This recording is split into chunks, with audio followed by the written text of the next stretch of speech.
Black Scully on check. Got a little Merlin theme polo on check. Welcome to another marvelous episode. On today's docket, we got a lot to talk about today.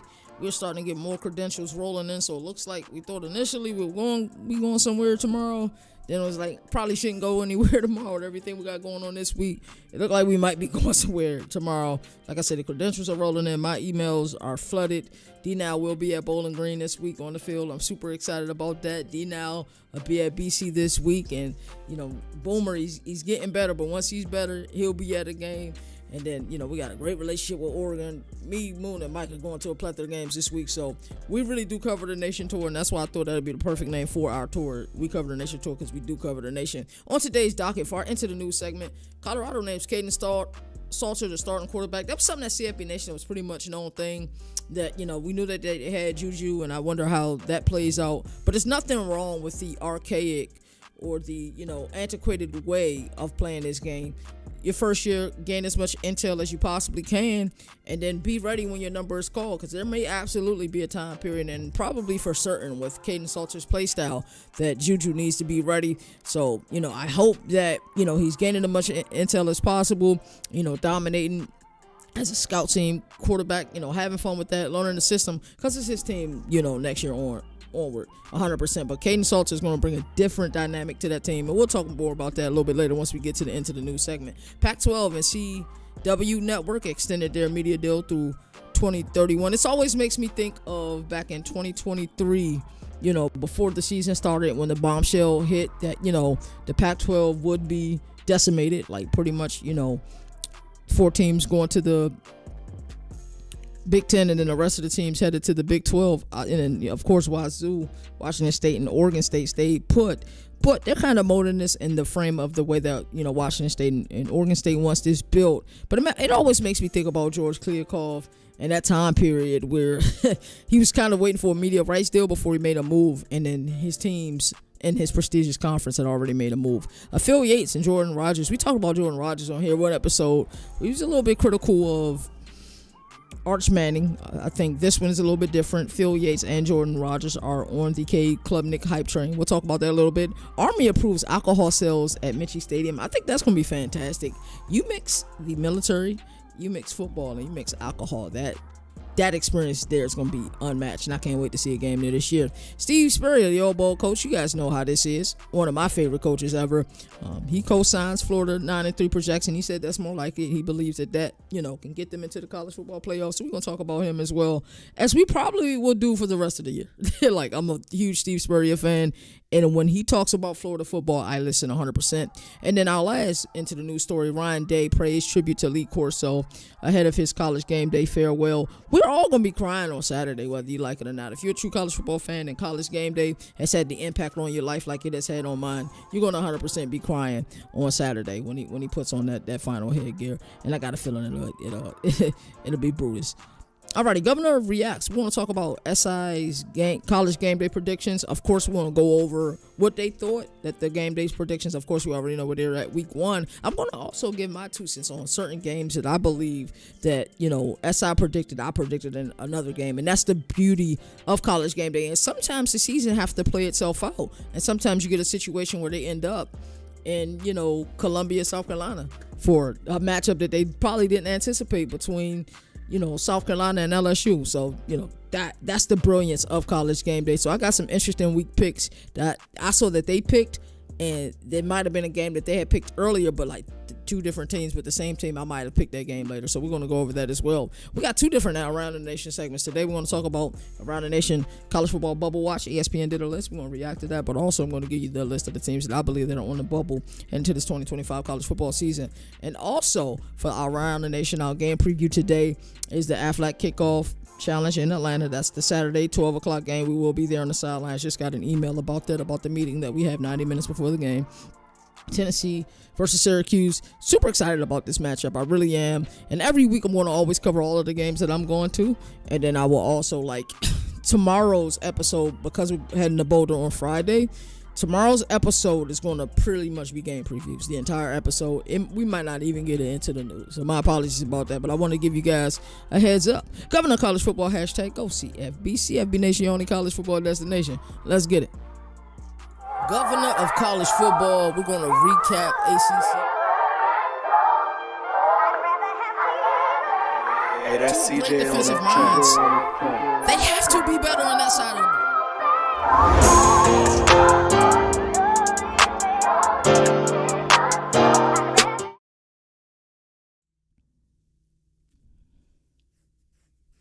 Alrighty, into the news. Let's get into the latest college football headlines. Some of this is stuff that I'm sure you guys heard throughout your duration yesterday. Make sure you guys are following at the CFB Nation on Twitter. Nino D-Now, who feeds a lot of us the information, do an outstanding job with that. Nino is the one that actually, the one, when you see the post, Nino is the one that always puts the post out. They do an outstanding job with that. We also do have the Bull Rush Challenge that we're doing. I got to talk to Nino and make sure we get that posted because, Wednesday? Got a few days. We're 3 days away from game day. Many of us who are credentialed members of the media, the credentials are coming out this week. So it's super exciting. It's a great time of the year, to be honest with you. But into the news, like I said, the first news story, Colorado names Kaidon Salter, the starting quarterback. Coach Prime and the Buffaloes have officially handed the keys to former Liberty quarterback Kaidon Salter. The transfer won the fall camp battle over freshman JuJu Lewis and will debut August 29th against Georgia Tech. We are at that game. We will be in attendance for this game. And if somehow, some way, some shape, some form, Colorado finds a way to match the physicality of Georgia Tech, look out. Because in my estimation of this game, and I did my preview yesterday on this game, Georgia Tech is a really physical team. And what we seen last year out of Colorado is they were more physical than they were in 2023, but there was just some teams that just really outmuscled them. If they're able to somehow match or get close to that physicality, Kaidon Salter can be a huge difference in this game. So that's something that I'm definitely looking at. Shout out to him. This was a CFB Nation prediction. We all kind of felt that Kaidon Salter would be the starter. And year one, he's just too dynamic of a playmaker. And when you're a play caller like Pat Shurmur and you're able to design plays around the skill set of somebody like Kaidon Salter, you're lucky to be there. I always said that I felt like Hugh Freeze made a grave mistake a season ago because I truly believe that Kaidon Salter wanted to be with Auburn last year. And I think they'd won more ball games last year if Kaidon Salter was their starting quarterback. So shout out to him. I did see him at Big 12 Media Days, was able to talk to him briefly. Told him, hey, I was at a lot of your games at Liberty. He ended up getting me to take a picture of him and his family. He brought his family there. I love when I see families at these Media Days events. We went to 3 this past year. If you don't know, we went to the ACC, American, and Big 12 Media Days. And we will be at SEC Media Days now that we are officially credentialed members of the SEC. So I do get SEC emails now. And that's exciting. Moving on into our next story, Pac-12 and CW Network extended media deal. I'm not going to lie. I was a little iffy about the CW deal because I first heard that the ACC was doing something with the CW.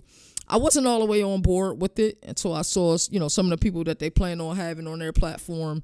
And I don't know. I've always felt weird about the CW. I couldn't tell you the last time I watched a show on that network. But, as long as they got the right people in the building, the people truly care about college football and they care about the way that the sport is presented, I think we'll be okay. I really do. And, we looked at Mountain West, and a lot of people was talking about Mountain West and the way that the game looked, the way that the scoreboard looked. If they can do better than that, I think they'll be just fine. But Pac-12 announced a long-term extension with the CW through 2031. And I think that's an important date. I really do, because I think it's in, 2030? It's easier to leave the ACC. So if Stanford and Cal decides to emancipate themselves from the ACC, the buy wouldn't be as high, and then they can go right back to the Pac-12 if they so choose to. I think we would probably have to evaluate how we label the Pac-12 at that point, because right now they are truly a Group of 5 conference. It'll be the G6 in my book, and I think in pretty much everybody else's book. They're not a power conference, but if they're able to make some moves, and I doubt any of the schools that are that left for the Big Ten are willing to come back, but maybe some of those ACC schools like Stanford and Cal are willing to come back, and maybe they can get a Big 12 school or two to come back to the Pac-12. Then I think they could be relevant again, but it'll be really difficult. It's just easier for the ACC after 2030 with the stipulations in the contract after the ruling of Clemson and Florida State versus the ACC. So it'll be interesting to see how that pans out. The ACC may be in some real trouble if that happens, because you might see other conferences, other teams in that conference want to go elsewhere as well. We already know about Clemson and Florida State, and a lot of different conferences want North Carolina because of their locale and how good they are in other sports. For the third story of the day, we got Phil Yates and Jordan Rodgers. They're on the Cade Klubnik hype train. ESPN Phil Yates called Clemson quarterback Cade Klubnik the most solidified, quarterback in college football heading into 2025. SEC Network's Jordan Rodgers added that Klubnik led the nation with 16 touchdowns on throws of 20-plus yards last season. That is a key metric. I like that stat a lot. After throwing for 36 touchdowns and rushing for 7 more in 2024, Klubnik enters his season with NFL draft buzz and college football playoff expectations. I look at this and I say about daggone time. I know what I really want to say, but yeah, about daggone time that Cade Klubnik is getting the respect that he deserves. Because I've seen some mock draft entities that are ranking the quarterbacks, and there's sometimes he's 5th or 6th on the list. And I think some of it is his hand size, and I think some of it is his arm strength. But I think, when you look at the coordinator pairing with the quarterback pairing and what Clemson is building, and the amount of return of production that they have, and the wide receiver room that he has, and Cade Klubnik has gotten increasingly better with running with the football as well. Look out for this team this upcoming year, and more importantly, look out for him, because this is a guy that can certainly win the Heisman. So Phil Yates and Jordan Rodgers, I agree. Army approves alcohol sales at Michie Stadium. This is incredible. You mix the military, alcohol, and football, that environment is going to be top tier. You're going to see some funny things at that stadium now with alcohol sales. A lot of programs and universities are starting to go towards this because there's alcohol at a lot of athletic events, but some stadiums at the collegiate level don't want alcohol sales there just because, how the students are. You know what I mean? So it'll be interesting to see how this plays out, but I think this is really good for the sport of college football, to be honest with you, that they have, something like this. Our fifth story, Steve Spurrier co-signs Florida's 9-3 projection.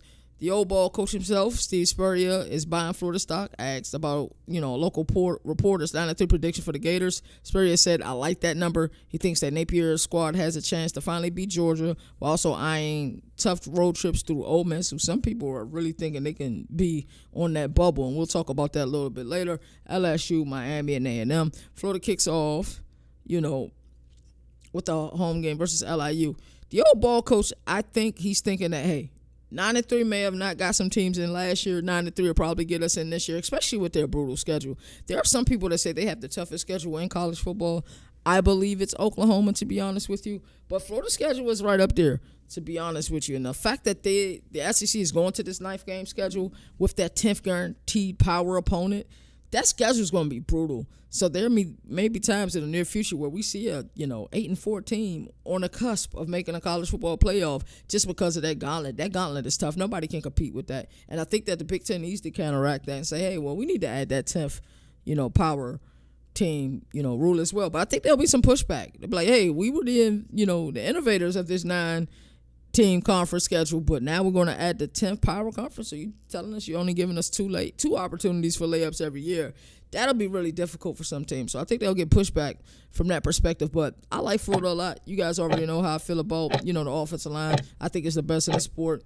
I like the kid Slaughter as center. I think he's the best interior offensive lineman in all of college football. Let the running back room and Jackson and Ball, they get the job done. And then you got, both of the Wilsons, Eugene Wilson, the savvy vet, and then you got the stud freshman Dallas Wilson, who made some incredible catches during spring camp. I think you look at this team, you look at this, this defense, led by Sapp. This is a really good football team. And yes, they have a tough schedule, but, kind of everybody in SEC has a tough schedule. You can always find one every year that be like, this schedule not as tough as everybody else, but it's still tough. It's still a tough gauntlet. And Missouri's been that the last 2 years, in my opinion, where they kind of have an easier gauntlet, but I don't think there's such a thing in the SEC, to be completely transparent with you.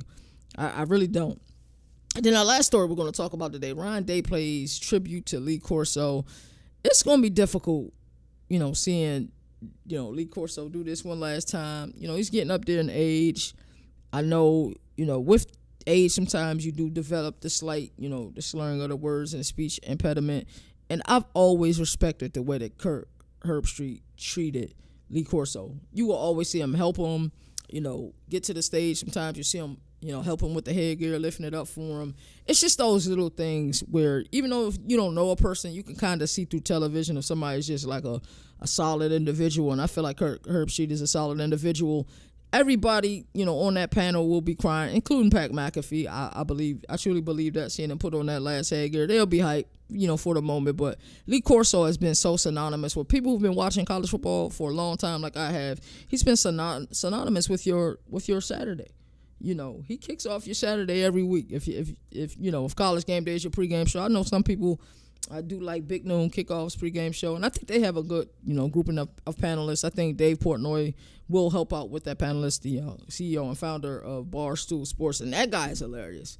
I mean, I think I watched his video talking about Ohio State like 2 or 3 times. I even retweeted it on my Twitter yesterday. But yeah, it's gonna be it's a day to celebrate, because he's still here. He's not he's still with us. What I'm saying, he hasn't passed away or anything. But I don't know. I think a piece of you, when Lee Corso leaves College Game Day, I think a piece of you will leave as well as a college football fan. I truly do believe that. And it won't be the same. Do they have a great grouping of panelists? Absolutely. I know a lot of people dislike Desmond Howard. Fun fact, Desmond Howard is my favorite college football player ever. And I know he's had some crazy takes sometimes, but he's not afraid to swing and miss. And that's what I like. When I look at media personalities, sometimes I think people get caught up in always trying to be right. That's not, what this thing is about. This thing is about speaking your truth and being honest about it, but also, not being afraid to take a risk. Like, you look at a team, you really like a team, you did your evaluation on that team. Sometimes it doesn't work out, but I like Desmond Howard being on there. Reese Davis does an outstanding job with everything he do, both, with college basketball and, college football as well. Kirk Herbstreit brings a certain, essence to the show. He's been there for a very long time. He's the face of the franchise now with Lee Corso, leaving. Pat McAfee, we know what he brings. He's going to bring the excitement. He's going to bring that energy. And he has this stamp that he's the only guy in this sphere that has that stamp. And then, speaking of stamps, Nick Saban, that legitimacy. Not saying that everybody else on that, ain't legitimate. I mean, Kirk Herbstreit played at the collegiate level. Pat McAfee played in the NFL. Desmond Howard, he played at the collegiate level, won a Heisman Trophy as well. And Reese Davis is proven, in journalism. But, there's a certain type of stamp you get from Nick Saban. Arguably the greatest coach ever, and you have him on your panel. And it's funny watching some of the videos. I seen a video yesterday when Pat McAfee was dancing to, I don't know what song it was, but it was during like that Atlanta phase where they were, they had a certain type of like bounce music. I think it might have been Snap Your Fingers actually. And you see Pat McAfee, with a, plus 3,000 or he's snapping his finger and dancing. And Nick Saban is kind of like, what are we listening to? And then he's looking at Pat McAfee like, what are you doing? Like, that's the type of stuff I think I appreciate. So, as College, Game Day prepares to open the 2025 season with Texas and Ohio State. And it's fitting because it's Lee Corso's last episode. It's fitting that they did that game. But I think the best game of the week may end up being the best game of the year. That's in Death Valley. That's the one that we cover the nation tour will be attending Saturday night. We're going to 2 games on Saturday. Tennessee, Syracuse that night. Clemson, LSU. It's gonna be fireworks, and if it wasn't for Lee Corso's last episode, I truly do feel that they should have been in the Battle of Death Valley. I really do feel that. But of course, top billing Ohio State and Texas, you got the number 1 and number 3 ranked teams. But I think we're gonna see some fireworks in Death Valley. So shout out to Lee Corso, happy trails, Lee Corso, and we're gonna be watching you. We're gonna be watching the special thing that ESPN is doing for you. We're gonna be crying watching that, and we're gonna be crying and laughing as you put on that last headgear as well. Thank you for all of the memories. We truly do appreciate it. Let's get into our Governor React segment. And let's talk some college football, brother. Alrighty, so Governor Reacts segment is the College Game Day predictions. There's a lot of times I'm very selective in the video that I accompany, with this for these segments. A lot of times I'll go and get like fall camp videos, things I know I won't get copyrighted for. But, if we want to talk about College Game Day predictions, we need to have College Game Day video up here. And if I get a copyright, claim for it, who cares? In the end of the day, it's elite content. We talking about College Game Day. We need to make sure we got Lee Corso on the screen and everybody else that's on that panel. But let's get into these College Game Day picks. We're going to first, talk about the picks that SI made. I'm starting to enjoy Sports Illustrated college, football website more and more. Of course, the CFBNation.com is my personal favorite, and that's the order I have it in. I love On Threes as well. Bleacher Report always gives you some type of interesting perspective as well. So I breathe college football. I open up my browser a lot of times when I'm working on my notes for the show. I'm looking at these websites. When I'm working on my designs for the show, I'm looking at these websites, whether it's the thumbnail or set designs. I like to work and look at this type of stuff, or I'll be watching World of, CFB, watching Moon Show while I'm preparing my notes. I'll watch Josh Pate while I'm preparing my notes, Joe Clapp while I'm preparing my notes. It's just difficult to watch them in season because everybody in in-season mode now, and, I like to be super original. I don't like to steal nobody takes, so I do watch them a lot in the off season. In season, not so much. I just watch the game, to be honest with you, because we're gonna beef anyway. it is what it is, in a fun way, to be honest with you. So 2025 season isn't just football. It's a farewell tour. At least Lee Corso's last run starts week 1 in Columbus, like we mentioned earlier. But the real question is, where does College Game Day go after that? So Sports Illustrated drop a week-by-week prediction, and I'm here to say whether I agree with it or not, and then I'll give what I think a better pick is. So week 2, we got Oklahoma versus Michigan. Not a bad pick at all, and it should have been said the other way around. Michigan versus Oklahoma. That game is in Norman. It's important because, the storylines are great. You got this upstart Oklahoma team with Ben Arbuckle and John Mateer and Brent Venables, who's coaching, to stay in Norman this upcoming season. The storylines are plentiful with the game. And then on the other end, you got Sharon Moore, who played at Oklahoma. He was an offensive lineman there. He made sure that his suspension wasn't going to affect this game because he wouldn't have been able to, take his family down there and go down there. Michigan, they got a super stud freshman in Bryce Underwood. So you look at this game and you say, okay, the storylines are there. It's in Norman, which is one of those college football towns that we all love and adore so much. College Game Day could, of course, go here. But my pick would be, and I know that the storylines are plentiful. I know the programs are bigger than the game I'm about to mention. The CyHawk game should be the game for week 2. It's in Ames. Iowa State provided a fantastic week 1 showing. You know what I'm saying? I'm sorry, week 0 showing. And then, boom, we get to watch Rocco Beck. And I'm telling you, Ames would be crazy. It would be on fire. And I wouldn't be surprised. I know Pate hasn't announced where he's going for week 2. It wouldn't surprise me if he ends up in Ames for this CyHawk game. He could end up going to Norman as well to watch this, Oklahoma-Michigan game. There's a lot of good picks this week. But for me, I think College Game Day, go to the CyHawk game. I think that's the game that you want to go to if you College Game Day. Go to the CyHawk game. Like I said, being in Norman versus Michigan wouldn't be a bad choice. Two really big, places, to be honest with you, but come on, man, you got to pick the CyHawk game. So week 3, we got LSU versus Florida. That's the pick that they're going with. Hey, this is a great game. You're talking about, Death Valley at night. Nussmeier versus Lagway primetime. This is can't miss television. These are two teams who both believe that they have an opportunity to make the college football playoff this year. 100%. And then I think LSU has, winning the national championship aspirations. So you look at something like that, man, this is probably a really must-see game. It's hard to argue with this game. It's hard to argue when you have SEC ball. And this is very reminiscent of last year when we saw them go to Columbia, South Carolina for the LSU-South Carolina game. I can certainly see it. Week 4, SI picks Miami versus Florida. I think this is a game that, I think Florida's going to – I think this game may rear its ugly head, to be honest with you. But, in my opinion, that's not the game that I'm going with. And while I think it's an outstanding game, Auburn versus Oklahoma, this is the week I will pick Oklahoma. And to see Jackson Arnold go up against his old team, his old team, think they got the guy at quarterback, think they got the offensive coordinator, an offensive coordinator that Jackson Arnold would have been more than pleased to, play quarterback with, against an upstart team like Auburn, who some people believe are on the cusp of a college football playoff berth or an SEC championship berth. These are some of the conversations that we're hearing. So I think if there's any week you want to go to Norman, Michigan is a huge brand. Yes, it'll be dope. Plenty of storylines. But week 4, to see Jackson Arnold go into Oklahoma, and if Auburn finds a way to win that game, you don't think he's going to go Baker Mayfield and plant the flag? I 100% think so. I really do. So I like that game. Week 5, Georgia, Alabama. This no great job. That's all you say for this. Great job. I'm not picking no other game that week. Alrighty, week 6, we got Notre Dame versus Boise State. And hear me out real quick. I am the G5 governor, and who wouldn't want to go to Idaho, right? This would be a great pick, great game, blue turf. We're going there week 2.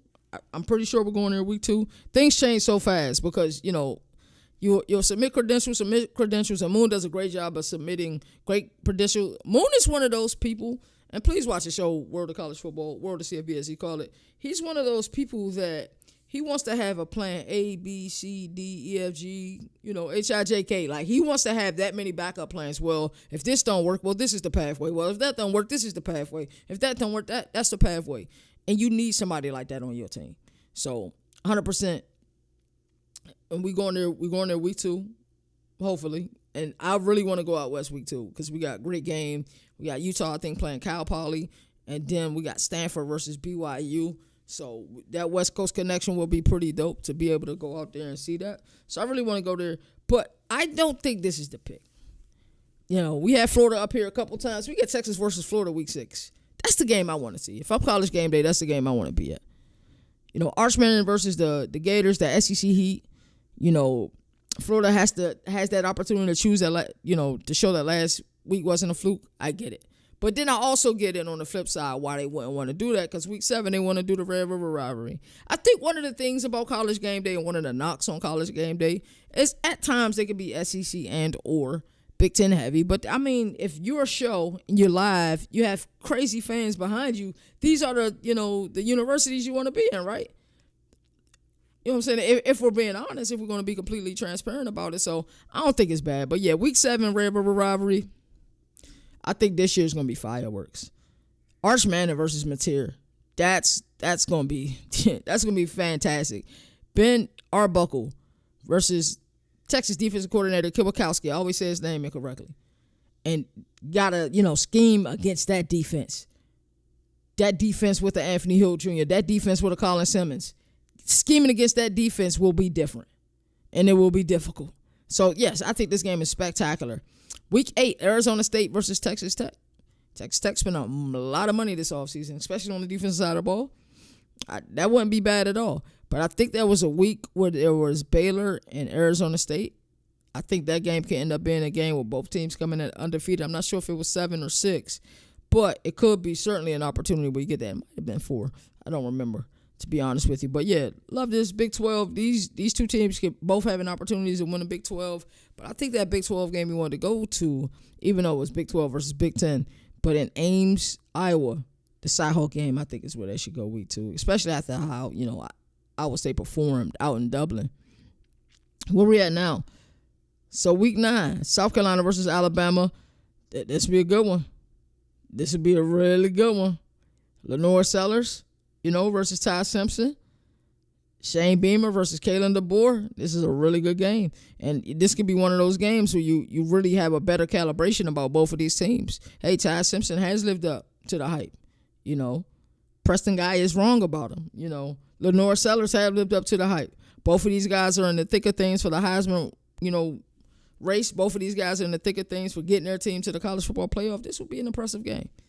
Not mad at it at all. Week 10, we got Ohio State versus Penn State. That's a really good game. And there's also another week. I forgot what week it was. Oregon travels to Penn State. But either one of these games would be good. But this one, why it should be the game, high-quality Big Ten ball. It's going to be a whiteout game. And then you're going to have a fired-up Jim Knowles get to face Ryan Day. And he's going to be ready to roll. That game wouldn't be able to get here faster for Jim Knowles.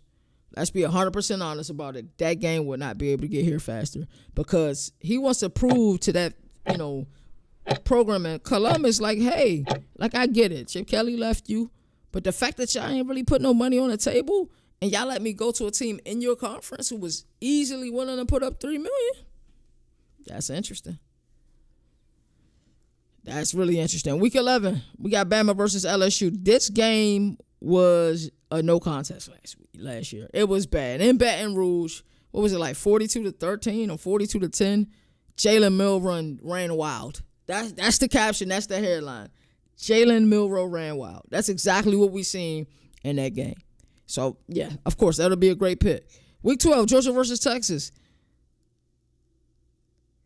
this is crazy. We get to go into Athens for this game, and for some reason Georgia got Texas number. Can they get over that hump? That would be the question for me. Can they get over that hump? So that'll be the most interesting thing. And then week 13, we got Colorado versus Arizona State.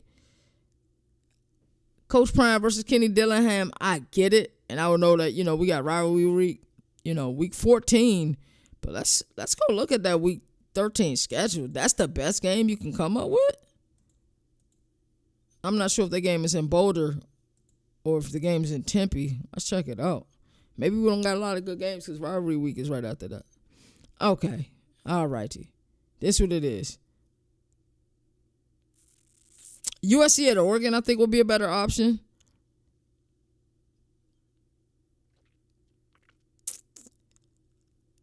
Yeah. Okay. I understand it now. This one is different. It's not a lot of great games week 13. So this one you could probably take a trip out there. I'm not sure if the game is in Boulder for Arizona State versus Colorado. But you got some other options here. You can do USC at Oregon if you wanted to do that one. Nebraska at Penn State. Nebraska could be a really good team at this point. A lot of people believe in them a lot. You can even go to Salt Lake City for Kansas State at Utah. That might be a really good game. So you have some options there, but I see why they kind of went in the direction they go in. A lot of people high on Pitt this year. A lot of people high on Georgia Tech. What would a college game they look like in Atlanta? I would truly like to see them go somewhere that they haven't been yet. Hold up. I guess they don't want to go to Florida too much, but Tennessee and Florida do play that week. So that'd be a good game. But some decent games this week. It's just not loaded and star-studded like rivalry week is. And we know how rivalry week is. And then the game. The only game that should be ever picked week 14 is Michigan versus Ohio State. I'm sorry. That's the game every year. And only because no matter, how good Michigan is, they, last year they weren't that good at all. And they were kind of one-dimensional if we've been, 100% transparent. But the fact of the matter is, they were still able to handle business versus Ohio State. It's crazy. Don't lose a fifth straight one, Ryan Day. Don't do that, bro. That'll be bad for you. Twitter will be interesting, but that'll be bad for you, to be honest with you. All right, man, let's move on to the next segment. We got Around the Nation. Alrighty, so Around the Nation, we're going to do a college football bubble watch. I saw this piece on ESPN, and it prompted me to think, hey, alrighty, this is a good piece. What teams do they deem that are on a bubble, and what teams do I deem that are on a bubble? So we're going to talk about that right here, right now. So every season, we talk about the favorites, the sleepers, the team with playoff buzz. But here's the real story. Who's living life on a bubble with a 12-team playoff in pace? The bubble just got bigger, messier, and meaner. And there are squads that can swing from New Year's Six glory to empty holiday if they don't handle their business. So we're going to go conference by conference, and let's identify who are some of the teams on the bubble. So, Illinois is definitely on a bubble. Illinois, and I'm sorry to say it with the S for everybody who's up there in Champaign, my apologies. Illinois is one of those teams I have in my college football playoff. I don't think they get enough respect. I really don't. Brett Bielema, with his ability to coach, I don't think he gets enough respect for Luke Altmaier. You guys hear me always talk about Luke Altmaier. Luke Altmaier is very, very impressive. He had a lot of clutch moments last year. I think you guys have heard me mention those before, so I don't need to mention them again. I think Hudson Clement is a really good guy that they got from Morgantown at West Virginia. I think the questions for me is the physicality on the offensive line. They do got the kid Jacques on the defensive side of the ball, outside linebacker / edge, who's extremely talented. Can they win games? Like they had an opportunity against Penn State last year, and they played not to win, and that's a kind of a knock that I've always given to James Franklin. But yeah, they played not to win in that game. They had some opportunities. They didn't handle business. Are they on the bubble this year? Absolutely. Michigan is another team on a bubble. They got a stud like Bryce Underwood at quarterback. It could change things. I think my only fear is, what do they look like the 2 weeks that Sharon Moore isn't allowed to be in the building, at practices, at anywhere? And what is the associate head coach, or I guess it's technically not interim, but it is interim if you look at the meaning of interim. Like, how do they fare at that time? Of course, they play CMU. They'll handle business against them. But they got a game against Nebraska, and I believe that game is in Lincoln. And that's a tough one. When we look at it in the grand scheme of things, to have a game like that, let me go to week 4 real quick to confirm if that game is in Lincoln. I don't think it's in Ann Arbor. I do think it's in Lincoln. Let me go to Big Ten schedule real quick. Yeah, so that game is in Lincoln. It's a 3:30 game. Yeah, so that's going to be a tough one, So if you look at your bubble opportunities and you look at their chances, if you look at their schedule at face value, right? And I know it's so easy to try to look at a team's schedule and try to, figure out, hey, how many games they going to win, what are winnable games. And we're going to do that right now, but let's look at this Michigan team and truly analyze. So they start off with New Mexico. Then they go right at Oklahoma. That's a losable game. Right? So I'm just going to talk about games they can lose. I'm not saying that they will lose. I'm saying that games that they can lose. Then they play, they'll go 1-0. Week 2 is a lot to be seen. We don't know. So versus Central Michigan, they'll win that one. That's 2-1. At Lincoln, I'm not giving them that game, especially with Sharon Moore not there. How well will they prepare? How well will the attention to detail be? And of course, it's not a bunch of morons on that staff who don't know what they're doing. Of course, it should be business as usual, but it's like the substitute teacher effect. Maybe players aren't going, 100% like they should be. That's the thing. They play Wisconsin. What do we expect? How do we calibrate the team for Madison this year? I think they can win that game, but I'm not sure. Then they play at USC. And I think USC is a team that a lot of people are sleeping on. Why? I don't know.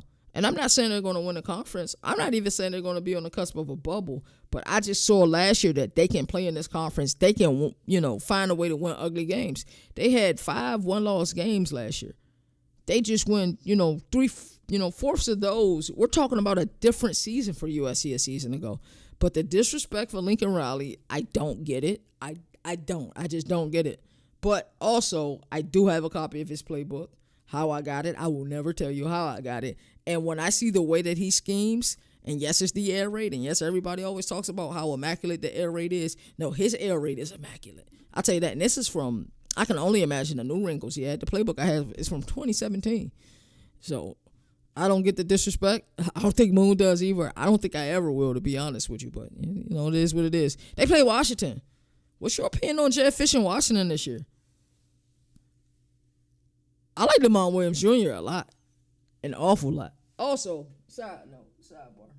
I did tell you guys that I won a championship. And the NCAA league that I'm in with like 24 users in it. I call them losers. But, yeah, this is the championship. You see it say Boomer Soomer on that joint. That's my name in their Discord because I had Oklahoma year 1. That's the championship I won. And while I'm reaching for that, I also got to plant the flag. I try to plant the flag every episode. CFB Nation, shout out to the game. But anyway, let's get back to the discussion at hand. So Washington, what do they look like? Michigan State. I think there's a middle tier that's growing in the Big Ten, and not a lot of people are talking about it. Why they aren't talking about it, I don't get. Because there's a group of teams who you don't expect to win a lot of games, but they can be gritty. I think UCLA is going to be gritty this year. I think Minnesota's going to be really gritty. If they figure it out at quarterback, because the running back tandem that they got in Darius Taylor and A.J. Turner are phenomenal. And it's difficult to go in Minnesota and get a win, right? And then you got a team like Michigan State. I think Jonathan Smith is figuring it out. I was at the Merlin game last year. I saw the leader that Aiden Childs was. And when you have that infectious energy and you take accountability, even when you aren't wrong, my belief in you is much higher. I promise you that, right? So they play Washington, they play at Michigan State. They can realistically lose one of those games. And we're not counting them. We just say, okay, Oklahoma, they beat Nebraska, they beat USC. Like, if you're a Michigan fan, this is what you're going through and do. They'll probably, lose to Ohio State. If we can go 10-2 or 9-3, we'll be in the playoff. You guys got losable games, buddy. You really do. That Michigan State game at Michigan State is a losable game. Versus Ohio State is a losable game. You guys been winning it. USC is a losable game. At Nebraska is a losable game. At Oklahoma is a losable game. Just being real. This is not what Michigan fans want to hear, but I'm going to be honest. Can they win those games? Yes. Just because I said they're losable doesn't mean they're not winnable games. Yes, they're winnable games as well. But what I'm saying is, when you look at their schedule, I think they're a bubble team for sure. They're a team that's on the cusp. Will they be there? That's yet to be seen. So I like what they had. Another team that I think is on the bubble is Oregon. I think it's a foregone conclusion in most people's minds that Oregon will make the college football playoff. Okay. They're good. Yes, Dan Lanning 35-6 during his tenure in Eugene, but is it automatic that they're going to make the college football playoff? Not in my opinion. I don't think it's as automatic as people think it is, because I think that middle class has gotten better. They'll start off the season 4-0, no doubt. No doubt they'll be 4-0. They'll beat Montana State. they'll beat Montana State. That's all I'll say. Then they play Oklahoma State. They'll win that one. At Northwestern, they'll win that game, but it'll be a tough game. Preston Stone and company is there. The Civil War is always a tough game, but they should win that one. At Penn State, this is when we start reaching that portion of the schedule. At Penn State, that's not a gimme. They can lose that one. Versus Indiana, what do you guys expect out of Indiana this year? Rutgers. At Rutgers. It's always difficult to go in there and beat Greg Schiano, but they should win. Versus Wisconsin. Here's another game that I think people aren't paying attention to. This at Iowa game. It's difficult to go in Kinnick Stadium and get a win. It's really difficult to go in there and get a win. Then they play Minnesota home, USC home, and then at Washington. So we can be looking at the end of the season, let's say they lose to Penn State, winnable game. Let's say they lose at Iowa. We could be looking at a 9-2 team who has to travel to Seattle to play Washington. And if you think their fans won't be ready for that game, you think their team won't be ready for the game. So should they be in most people playoffs? Absolutely. They ran through the Big Ten a season ago. But, Evan Stewart, is he going to play this year? Right? What's going on with Jurion Dickey? They will have the running game. We know that. They're going to be able to play defense. I know a lot of Oregon fans don't like what Tosh Lapoy has done there. I think he's done a better job than most people have given him credit for, to be honest with you. I'm just not saying that they're automatically in the playoff. I think they're a bubble team. That's going to affect some people. Some people are not going to like that opinion of mine. I'm just being real, bro. This is the only way I know how I be. Don't get upset at me. So the SEC bubble, I like a lot of these teams. Florida is definitely on the cusp. They have a really tough schedule, but you guys know how I feel about Florida. I talk about the offensive line. I talk about both of the Wilsons at wide out, DJ Lagway. They're on a bubble. They're on a bubble because we saw Napier able to win games when his job was on the line. Is his job on the line this year? That's a question I got to ask everybody. Is his job on the line this year? I don't believe so. I think he done enough for now. Now, if this thing gets ugly and they mess around, go like 5 or 7 or something, we might be having a different discussion because I'm looking at a team that can absolutely make the playoff. And like the old ball coach say, if they go 9-3, yeah, they'll be a bubble team for sure. But it has to be 9-3 or better. But they do have a tough schedule. Ole Miss. I was super high on Ole Miss last year. I actually avoided talking about them this year because I was super high on them last year. But Lane Kiffin has figured it out. And I don't think he gets enough credit for the fact that he's been able to figure it out. But that team is getting better. Texas A&M. Mike Alco did an outstanding job there in his inaugural season there. Are they a cusp college football playoff team? I believe so. But I believe, how do you evaluate Texas? Most people got them in their playoff. How do you evaluate Georgia? How do you evaluate Bama? Right? How do you evaluate Tennessee? Is Tennessee on a bubble team? Not in my opinion. But in some people's opinion, they are on a bubble team. I don't believe so. But should we give them that respect based on what they done a year ago? I'm always going to evaluate teams from the perspective of what have you done for me lately? What did you do in your winter workouts? What did you do during spring camp? What did you do during your summer workouts? What did you do during fall camp? That's what I want to know about. I don't care what you did last season because your production will never be the same with the way that the NIL is set up and formulated, the way that the NFL draft is set up and formulated. You will never return the exact same roster. That's why when I see a roster that has like 85% return of production in this here era of college football, I say, hey, you got to watch out for them. And that's why I feel that way that I feel about Clemson. Big 12 bubble. Alrighty, this is where me and ESPN got a huge problem. Like we got a serious, and when I say serious problem, we got a serious problem. I'm gonna tell you guys what it is in a second. But to be honest with you, we could probably name 7 teams in the Big 12 who are on the cusp, who are on the bubble, right? You can say, hey, half the conference is on a bubble in the Big 12 because that's just the way it is. They've had the closest games that come down, that are won within the last few minutes of the game. I think we're talking about 6 of the last 7 years. Big 12 ball is phenomenal. We just got a great game week, 0 in Dublin, Ireland at Aviva Stadium, between, Farmageddon, between Iowa State and Kansas State.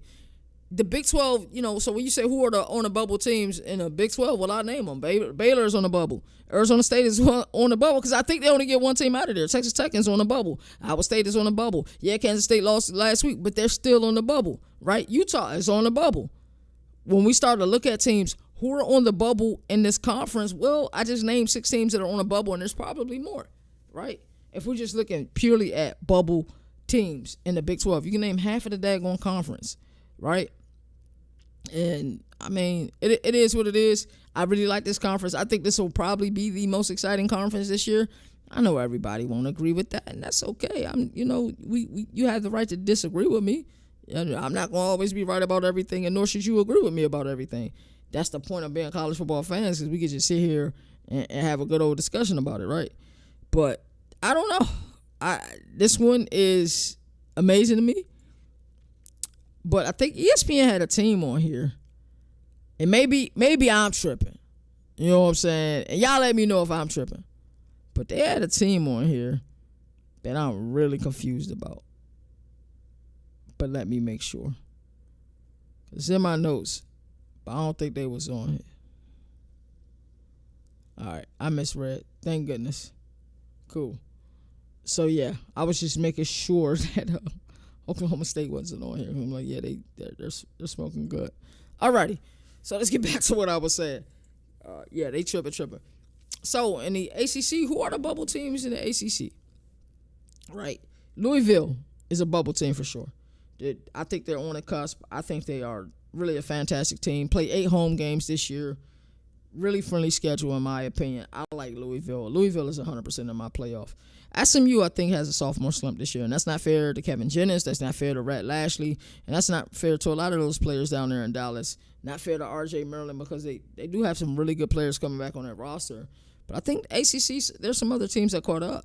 I think the team in Durham is on a bubble, and a lot of people probably wouldn't want to admit that, because they probably want to talk about Bill Belichick and a team, in Tar Heel country. But I think, Manny Diaz has done an incredible job during his tenure at Duke. Yes, it's only been 1 year, but yeah, he's done a great job there.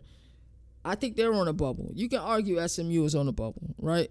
But I do think they have a downslide this year. Miami, how do you, evaluate Miami this year? Carson Beck seems to be 100% locked in. Mario Cristobal is showing all the love in the world to everybody on this team, and it's refreshing to hear that his practices and the style of his camp is the exact same way that, Kirby Smart's is, so they're sticking to the same script. So that's incredible to hear. Georgia Tech is another team that's on the ACC bubble, in my opinion. I mean, they're really physical. I'm going to see them live, this Friday in a couple of days. I'm excited about that. And they have an opportunity in their conference. They really do.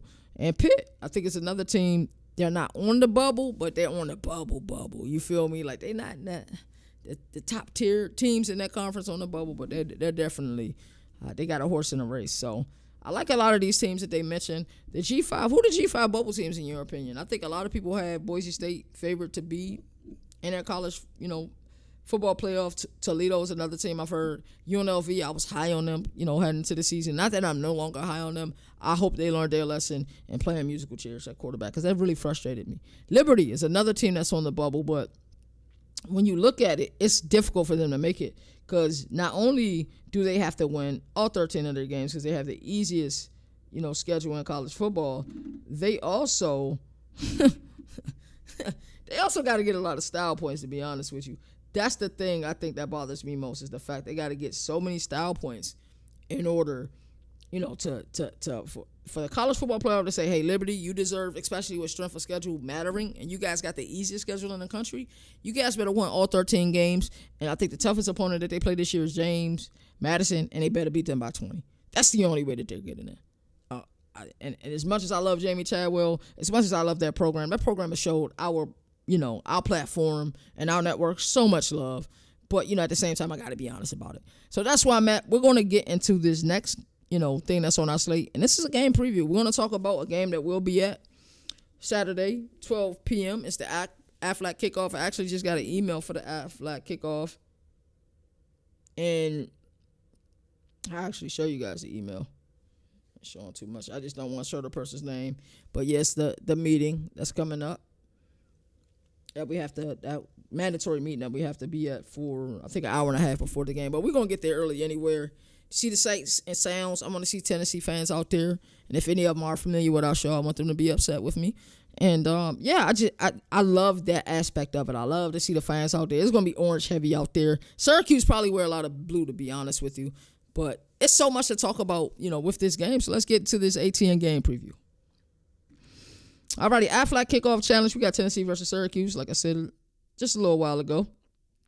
And let's talk about this game. I think there's a lot of interesting things to talk about. This is the Aflac Kickoff Challenge. Shout out to Mr. Slovak. We met him during ACC Media Days. That's why if you're media and you're able to make any of these media events, even if it's one day, a lot of times if you do have the ability to be on Radio Row, you get access to people. And some of the access to people that I got that I wouldn't have got without being on Radio Row at, Big 12 Media Days was somebody by the name of Amanda Brooks, who works for ESPN. And a lot of times she's, in charge of when some of the movers and shakers of the industry are at these events. If you want to interview them, you got to go through, people like her. And we had the opportunity, and Moon did a fantastic job with this interview with Mr. Slovak. And for some reason, a lot of times when we interview players at CFB Nation, I've seen it with Nino, seen it with Boomer, seen it with Moon, and I've also seen it with myself. Players are generally excited because it's a refreshing interview. I think our approach to interviewing is different from a lot of people's. I think our overarching goal is to give flowers to the player and or the person that we're interviewing, but also be different in our approach. And I think that's why a lot of times people enjoy interviewing with us. So I think Moon and Mr. Slovak was only supposed to have maybe a 5 or 7 minute conversation. It blossomed into 15 or 16 minute conversation, and he made it clear, hey, anything you guys need, let us know. Without that connect, we're probably not at this game, to be honest with you, to be completely transparent with you. So it's important for anybody that's up and coming in this media, you're independent like us, you're grinding. If you can get to these events, please go to them, because the amount of people you'll meet, and they may not remember your name, but they'll remember your face. That's 100% true. So we got 2 proud programs open their seasons in style at Mercedes-Benz Stadium. For Tennessee, it's about proving that last year's playoff run wasn't a fluke. For Syracuse, it's about showing that Fran Brown rebuild is ahead of schedule. Love what he did last year. And I'm a huge fan of how he carries himself, too. In his introductory press conference, I was like, yo, where my helmet at? I ain't put it on in a minute, but I'm ready to go play for Coach Fran Brown. And then, when they beat Miami last year, which ultimately sent Clemson into the ACC championship, but ultimately catapulted them into the college football playoff, Fran Brown was like, you're welcome, Dabo, or you're welcome, Clemson. I forgot how he said it, but he made it clear. So matchup history. Let's give a little bit of background history about this game. This will be their 4th all-time meeting between the two schools. And history favors the Vols. Tennessee leads this series 3-0 with wins in 1966, the Gator Bowl. They won 18-12. Jesus Christ. 1998, season opener in Syracuse. Tennessee won 34-33, a classic one-point thriller. Was Donovan there that year? Or was that the year he was drafted? I don't remember. And then 2001 in Knoxville, Tennessee 33, Syracuse 9. And the Orange are still, searching for their first ever victory against the Vols. I love when these teams like these plays. I think we got a Clemson and Tennessee game a few years ago, because you always get the snarky comment like the dad joke, oh, the team in orange will win, you know what I'm saying? But I love that. I don't know, I'm weird, but I love that. So let's go ahead and talk about Syracuse outlook and the things that I anticipate for Syracuse. And honestly, let's take a look at how I feel about Syracuse. I'm gonna go ahead and pull this video up that I got of Syracuse, and we're gonna talk about it. Alrighty, so Fran Brown, talked about him a little bit in the opener. He's entering his second season after a strong, debut campaign. I think he did an outstanding job year one at Syracuse, and arguably could have been up there if we didn't have so many first year coaches do outstanding. Could have been up there for when we start thinking about coach of the year, because he really did a fantastic job there in year one. I like their pro spread attack. You got a guy, Jeff Nixon, who has a lot of NFL experience. A lot of times when I'm preparing for these shows, if I'm not really familiar with an offensive coordinator, I'll go find a podcast. I'll go find an article. And I'm like, let me learn more about this guy. What is this guy's approach? What is his philosophy?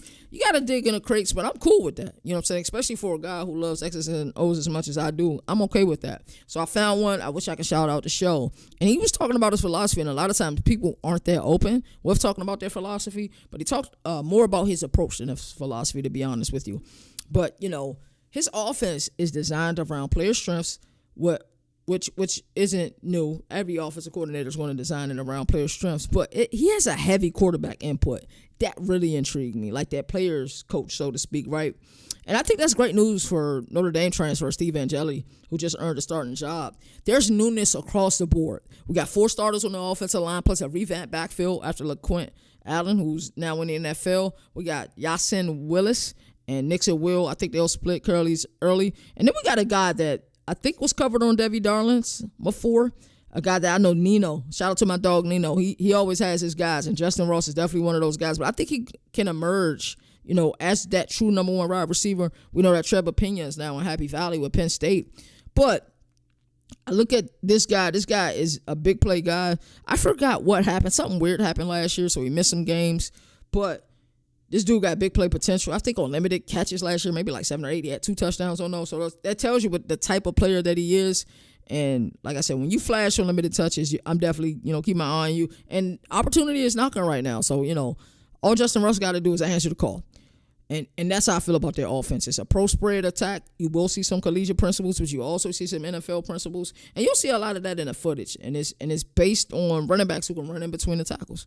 That's a lot of what their philosophy is. Defensively, Elijah Robinson, he runs like that multiple 4-2-5 defense. A lot of the defense that we see in college football now that has that ability to add that third corner in. You got your 2 safeties on the back end. People like to keep things in front of them, bend, don't break.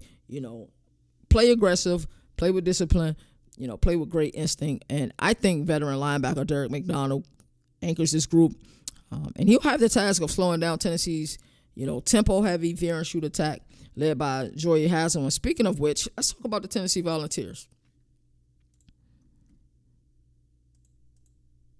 So Tennessee, I think, enters this year. This year feels a little different for Tennessee, if we're being honest. I think a lot of people probably look at this and say they don't know how to feel about Tennessee. I don't either, to be honest with you. I have an opinion on them, and I've stated my opinion several times, but I think they enter this year with a little bit of noise around them. After a college football appearance a season ago, I think some doubt has crept in, and it's weird.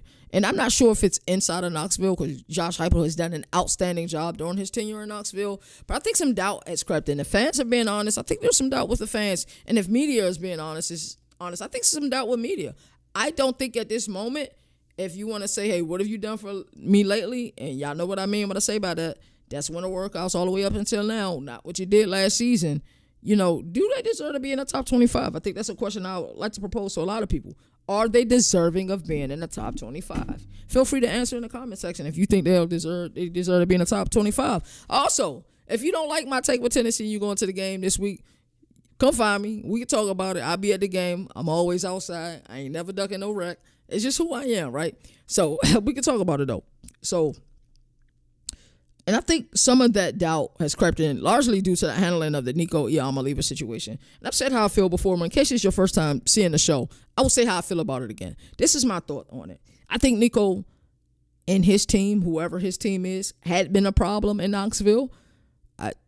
Like I said, I'm always on the side of the players, but, I got to look at this and I got to be honest. I think he was a problem. I think he probably looked around the nation and was pocket watching. And like I said, one of my personal rules, I don't pocket watch. I don't look at other people's money. That ain't my job, bro. It ain't my job at all. So, and not saying that it shouldn't be his job as a starting quarterback for the Tennessee Volunteers. You just led your team to the college football playoff. Your team is probably pocket watching. Your agent, or whoever he has in his corner is pocket watching. And they should be, to make sure he's not being ripped off, right? But here's my take on it. If Nico Iamaleava was a problem before and he threatened to hold out the college football playoff, the moment you guys were eliminated, Nico, to you and your family, I thank you for your service and your duty during your tenure here in Knoxville, but your tenure is now over. We're going to move in another direction. So if that another direction was, hey, during spring camp, let's get Jake Merklinger and George McIntyre all the touches they can possibly get to get them ready for the season. That's cool. What I think the better approach was, there were some guys that get out there in the early window portal that you could have gotten. But because you waited and you did it so late in the process, and then we talking about the late window portal where a lot of those players were already taken. That's my issue with how the situation was handled. He showed that he was a problem, right? And I know sometimes as coaches, we think that we can, get people to where they need to be. And I know a lot of times, in relationships, you feel like, all right, this person is lacking. I feel like I can help them here. But sometimes you just can't help people. Maybe it's just a bad fit. And sometimes it's okay to admit that, right? But now it's Joey Aguilar's team, as he was just named the recent starting quarterback. The former App State quarterback takes over an offense run by Joey Hazel. I'm a fan of his. Joey Hazel has 100% grown on me. you guys know I'm a huge Alex Goldich fan. So I saw some slight differences in their scheme, even though it's both still the art brows, veer and shoot, whatever you want to call it, wide splits. I don't care what you call the offense. It's still the same scheme.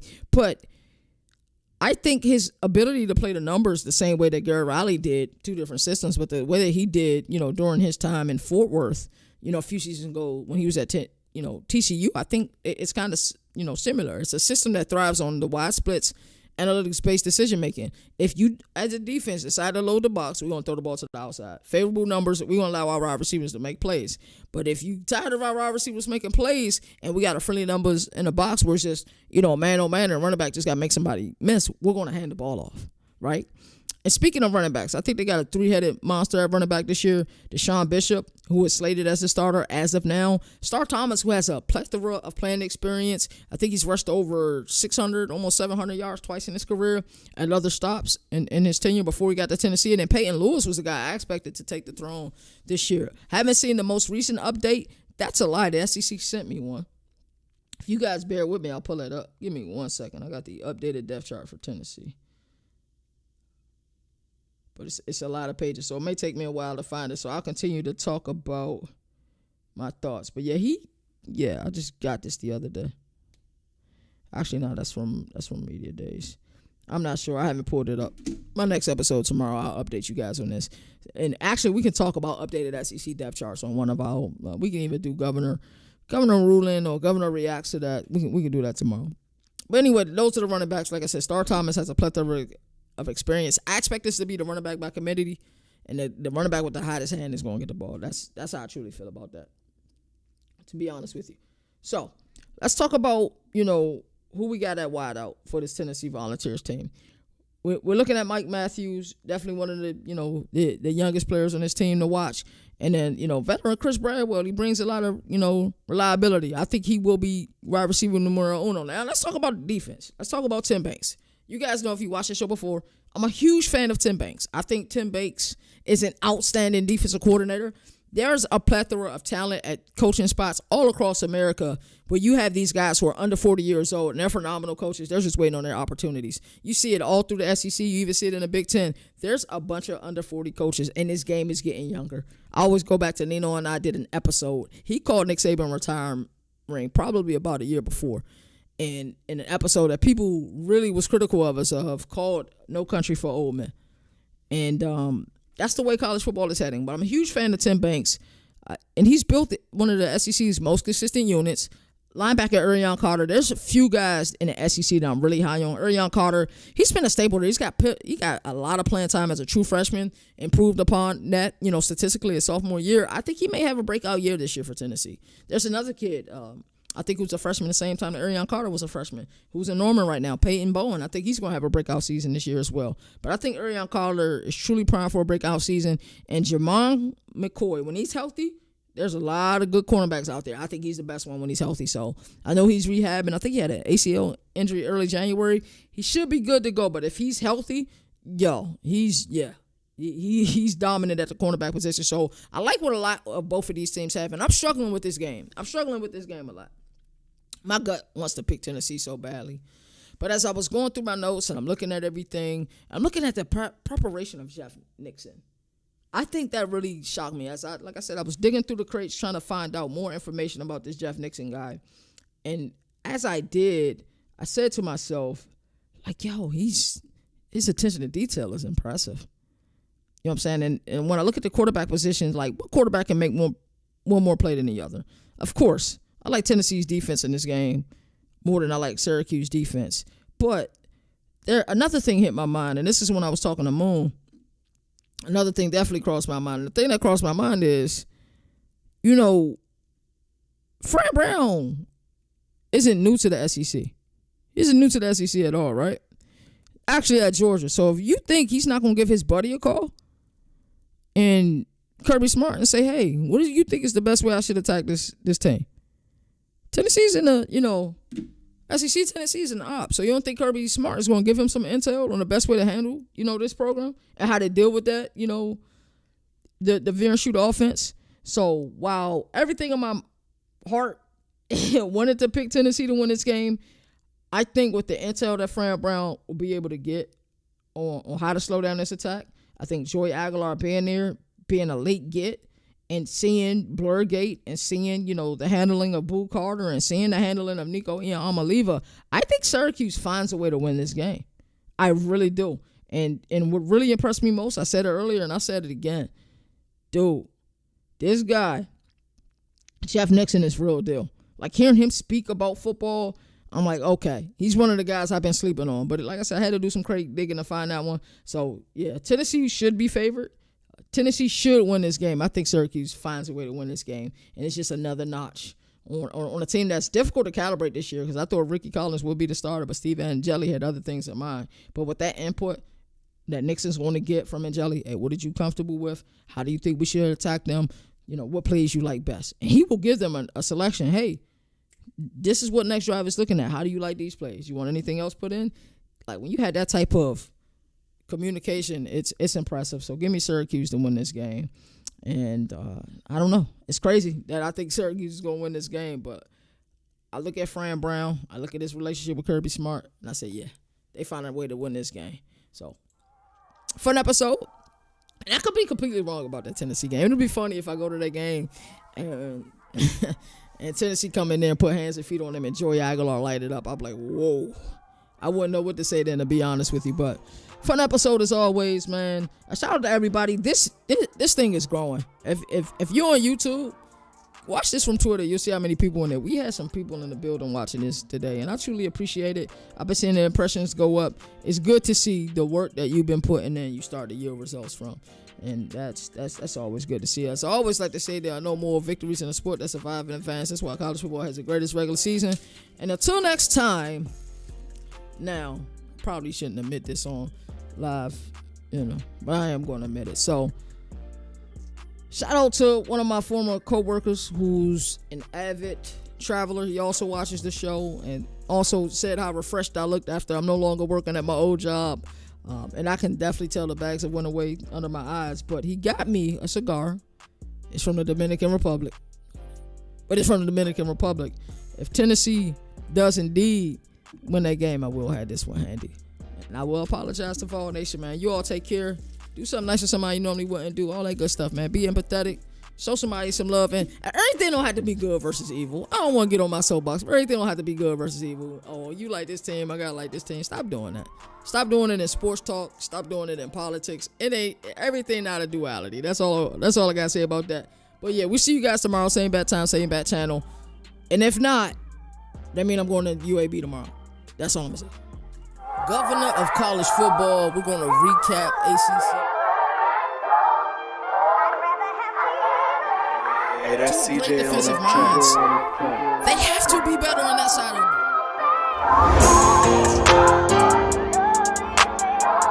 the ball.